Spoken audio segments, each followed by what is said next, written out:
e seja feita a tua vontade, assim na terra como no céu. Senhor, que neste momento o teu poder flua sobre cada um de nós, flua sobre cada coração de cada um. Oramos para que o Senhor venha revelar-nos a tua palavra. Queremos aprender, queremos crescer, para darmos dignamente como cristãos, que não tem nada como se envergonhar. Antes do contrário, queremos receber a tua palavra, porque sabemos que ela é água que purifica nossas vidas, e também o alimento, o pão precioso do céu, e a pura água viva. Fala conosco a tua palavra, Pai. Fala que teus servos te ouvem, em nome de Jesus. Em nome de Jesus, nós oramos. Amém. Graças a Deus. Bem forte, igreja. Graças a Deus. Amém. Eu quero saudar a igreja de Cristo com a graça e paz de Jesus. Por favor, toma o teu assento. Aleluia. Queridos irmãos e minhas irmãs do Senhor, eu quero desejar boas-vindas a todos aqui, em nome de Jesus Cristo. Estar na casa do Senhor é a melhor coisa que nós podemos fazer. Ouvir a palavra não é uma opção, é o caminho na qual o Senhor preparou para que todos possamos receber de graça a palavra da salvação.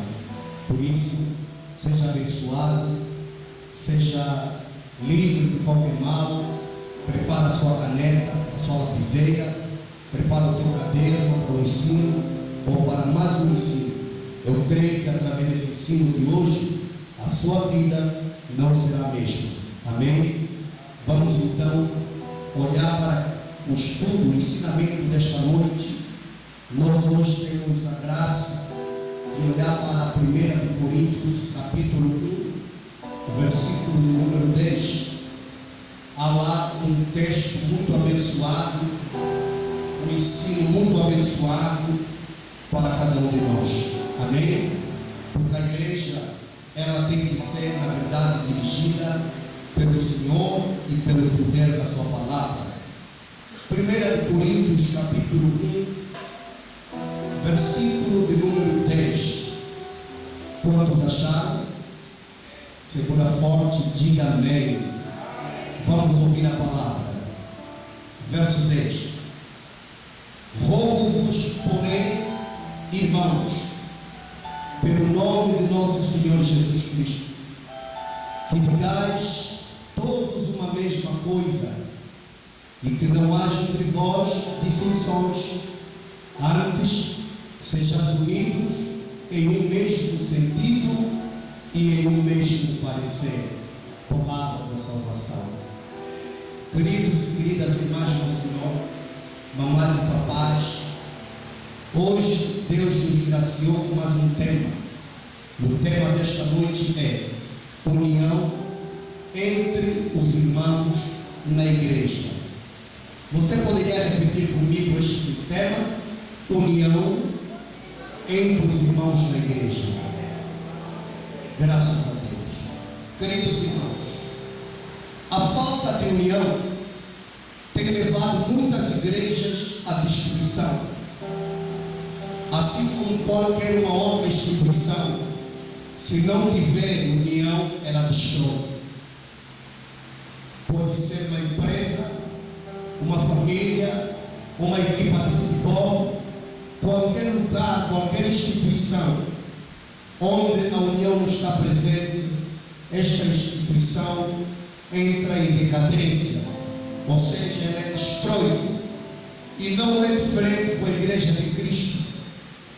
Neste tema, irmãos em Cristo, iremos compreender mais sobre as questões que têm causado a desunião entre os irmãos na mesma igreja e quais as soluções a tomar para prevenir este mal que tem destruído, na verdade, muitas igrejas. Na carta enviada a Coríntios, Paulo, o apóstolo, ele roga para que os irmãos sejam unidos. O apóstolo teve fortes razões para rogar a igreja que estava em Coríntios, porque sabia que através da família de Chloe, uma família fiel a Deus, que serviam, que eram tementes ao Senhor. Então esta família viram, porque estavam em Coríntios, eles presenciaram as contendas da igreja em Coríntios. Foi aí então que esta família de Chloe informaram a Paulo que havia contenda entre ele, que as coisas não estavam bem na igreja de Coríntios. A família de Chloe não escondeu sobre a contenda que presenciavam na igreja lá de Coríntios, e como eram família de bem, decidiram não calar, mas contaram ao apóstolo Paulo sobre tudo que estava a passar naquela igreja. Paulo, com a autoridade que tinha, que lhe foi conferida por Jesus Cristo, nosso Senhor, ele tomou a liberdade de condenar estas atitudes, rogando pelo nome de Jesus Cristo, para que a união habitasse no meio deles, e os fez lembrar também que nem ele, nem qualquer outro homem foi crucificado por amor a eles, a não ser Jesus Cristo de Nazaré. Amém? Queridos irmãos e minhas irmãs do Senhor, depois dessa narração introdutória, eu queria te levar a olhar o primeiro subtópico deste tema, que é o seguinte: perdição e destruição da igreja desunida. Perdição e destruição da igreja desunida.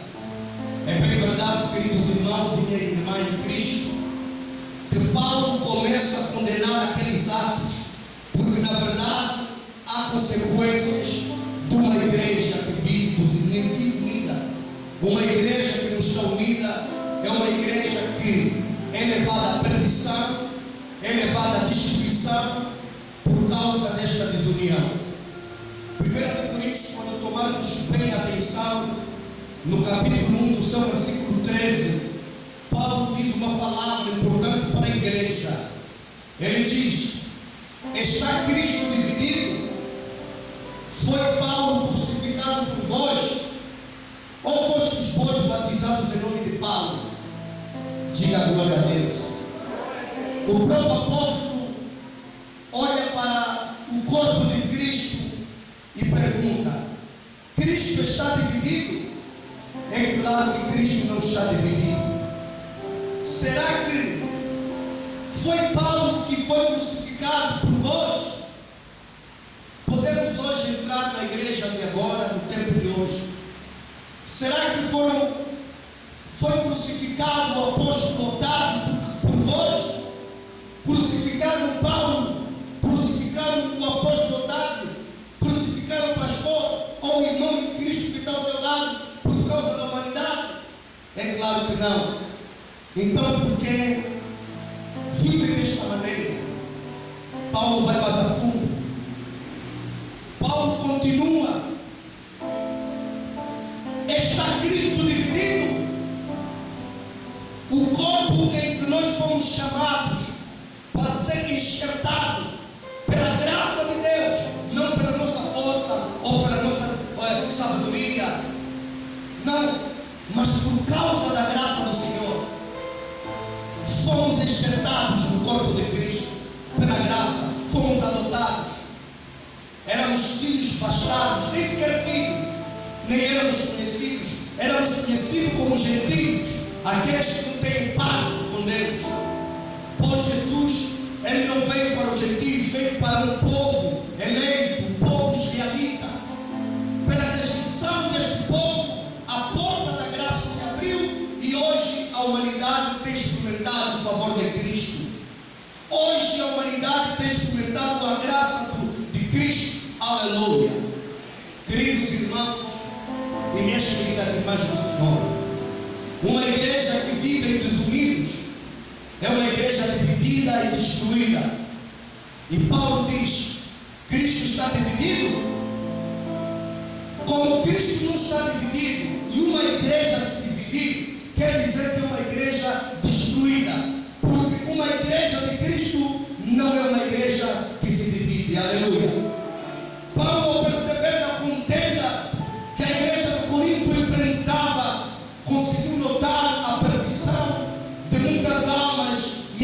perseguição que a igreja de Coríntios enfrentava, ele conseguiu notar isso, conseguiu notar a perdição de muitas almas e a destruição da igreja, que com muito suor, lágrimas e derramamento de sangue foi edificada. Queridos irmãos, antes da gente destruir alguém, falar mal de alguém, destruir a igreja de Cristo, lembre-se, a igreja de Cristo foi edificada através do sangue.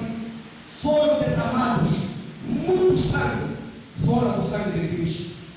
Discípulos, apóstolos de Cristo, alguns foram dilacerados, cortados a cabeça, alguns enforcados, alguns jogados no tamborão de ouro quente, alguns foram matados ao vivo, esperando que ele rejeitasse o nome de Cristo.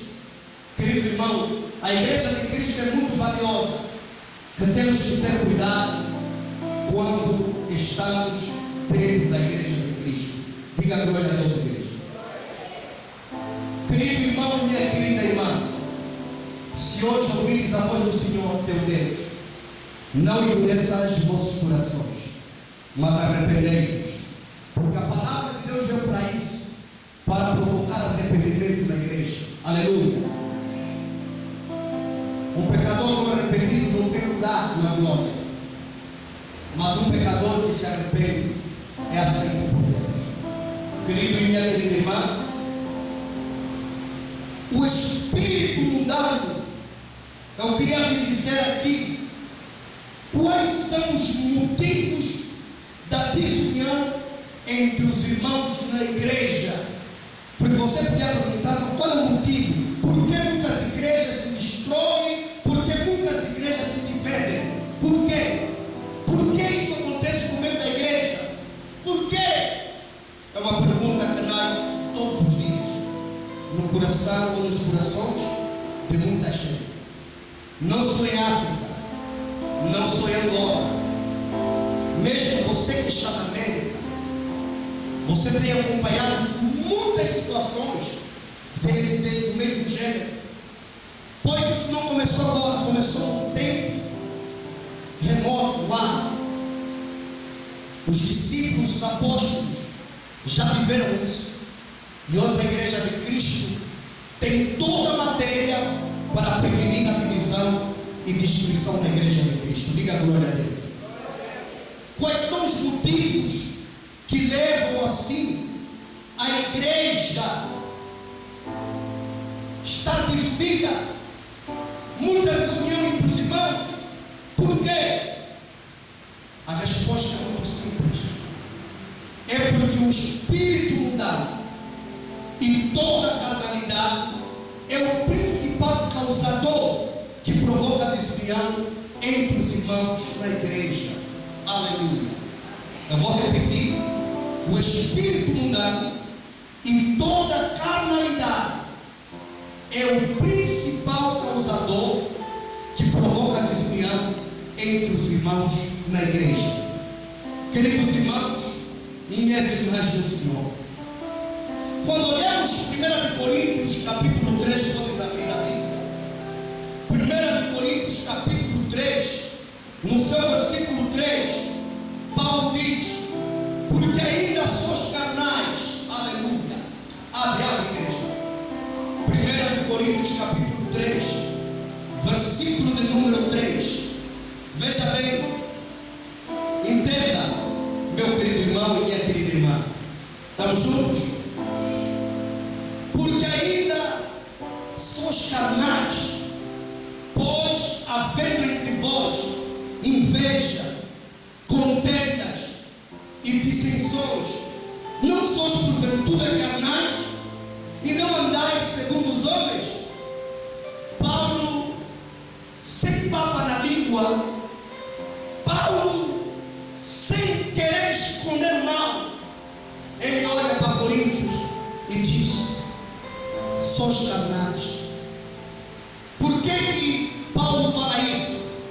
Por causa de três aspectos importantes que ele colocou, não só na igreja de Coríntios, mas hoje no mundo todo. As igrejas que não têm cuidado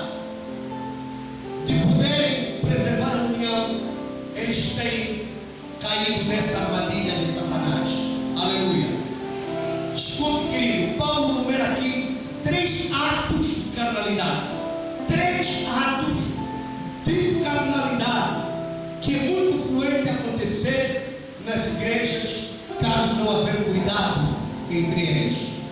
Número 1. O primeiro ato é a inveja. Diga inveja. Inveja significa o quê? Significa desgosto, ódio ou pesar por prosperidade ou alegria de outrem.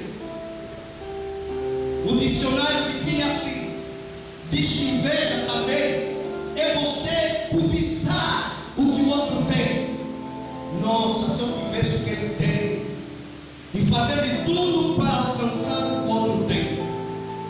Não é o que estamos a viver nas igrejas no dia de hoje? Pessoas querendo tomar o que os outros têm, pessoas querendo ser o que eles não são.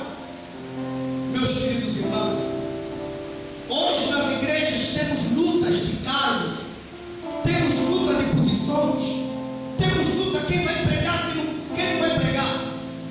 Alguém, se não pregar, é um grande escândalo para ele. Parece que o seu líder quer aparecer, eu também quero aparecer. Inveja. Inveja é um sentimento que provoca destruição na igreja de Cristo. Querido irmão, a inveja é a ausência do amor de Cristo em nossos corações. Quando passamos a invejar alguém dentro da igreja, estamos a cultivar um sentimento satânico, maligno, um sentimento que abre porta para a destruição, um sentimento que destrói a tua vida em comunhão com o Espírito de Deus. Aleluia. Quando alguém mergulha na inveja, querido, é uma pessoa que vive com desgosto, com ódio, ou pesar por prosperidade ou alegria de outra pessoa. A inveja é uma arma satânica que devemos lutar todos os dias para não dominar os nossos corações. Quando a inveja dominar os nossos corações, seremos uma semente maligna no meio da igreja.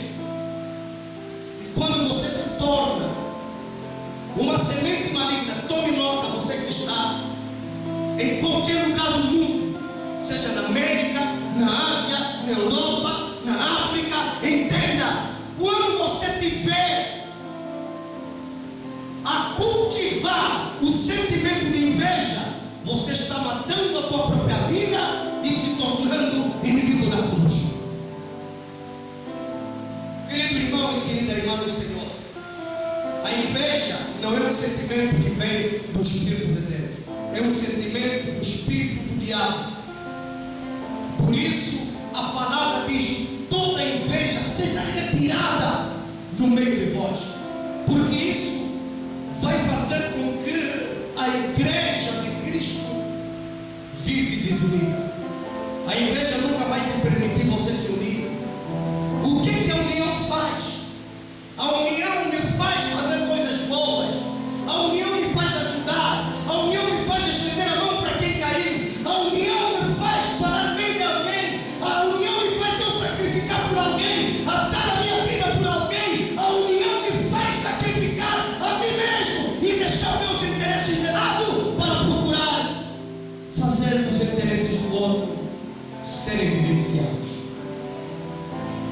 Querido irmão e minha querida irmã, quando a inveja tomar o teu coração, você terá um coração amargo, dilacerado, um coração quebrado, um coração que não tem espaço para poder albergar o amor.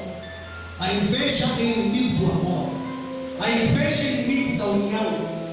A inveja não te permitirá você ter comunhão com o Espírito Santo e nem com ninguém da igreja. Paulo toma nota disso: sois carnais. E ele toca o primeiro ato sobre a inveja. O segundo ato que Paulo toca é contendas. Está lá escrito ou não está? Diga contendas. Contendas Contender significa alteração, debates, demanda, combate, aleluia, combate, prosperidade ou alegria de outra.